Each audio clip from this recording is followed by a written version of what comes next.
Welcome to Performance Center 9.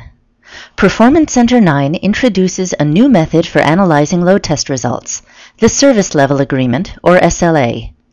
You can set SLA goals for your load test when you create the load test in Performance Center, or you can do this in Analysis before you analyze the load test results. The Analysis Summary Report displays the load test results in relation to whether they conform to or violated the defined SLA goals. This representation of the load test results helps pinpoint performance problems. To understand this feature better, let's define an SLA for a new load test in Performance Center. Later, when we view Analysis, we will compare the load test results against thresholds we defined in the SLAs. First, let's log on to the Performance Center user site and open the flight load test. This load test will run the flight demo script, which includes some transactions.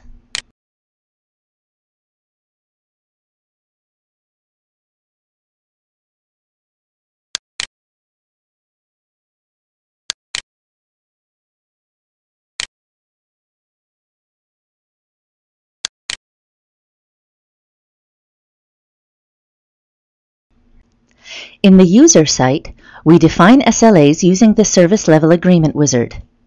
The wizard can be opened by clicking the target icon in the load test page located to the right of each load test. When we click the target icon, the SLA dialog box opens, displaying the SLAs that have been defined for the load test. Let's create a new SLA. When we click New SLA, the SLA wizard opens. The wizard will guide us through the steps for defining different SLA goals for our load test. The first page asks us to select the measurement for which we want to define the SLA.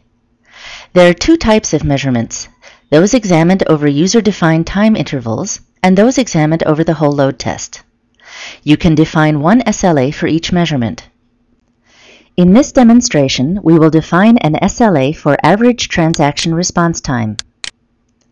The Transactions page that opens lists the transactions contained in the script that we selected for our load test.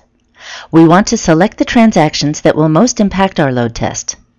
Let's select Login and Order Flight. For each transaction, we can select load criteria, such as the number of running vusers or the number of hits per second.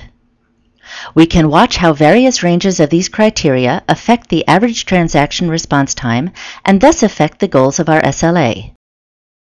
Let's see how the number of running vusers affects the transaction response time of the transactions we selected. In addition, let's watch the impact of less than 10 running vusers on the transaction response time, as well as how 10 or more running vusers affect it. Now we will set the threshold values for our SLA. In the Thresholds page, the transactions that we selected are listed, and we can enter threshold values per the load criteria ranges that we selected. Let's set the same threshold values for both transactions. For each transaction, let's define the thresholds as follows.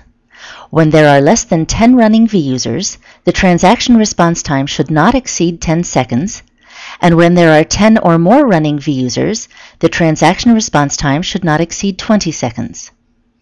For the purpose of this demonstration, we will set the same threshold value for both transactions. We can fill in the values in the table in the lower section of the page, and then apply these values to all the transactions simultaneously. Under less than 10 running vusers, we enter 10, and under greater than or equal to 10 running vusers, we enter 20. When we click the Apply to All Transactions button, these values are entered for each transaction listed in the first table. The last page of the wizard informs us that the SLA was successfully defined. Note that in order to publish the SLA results to Performance Center dashboard, you click the Publish button. This demonstration has shown you how to use the SLA feature in Performance Center to define a goal for your load test. To learn more about defining SLAs and viewing SLA results, see the HP Performance Center User's Guide and the HP LoadRunner Analysis User's Guide.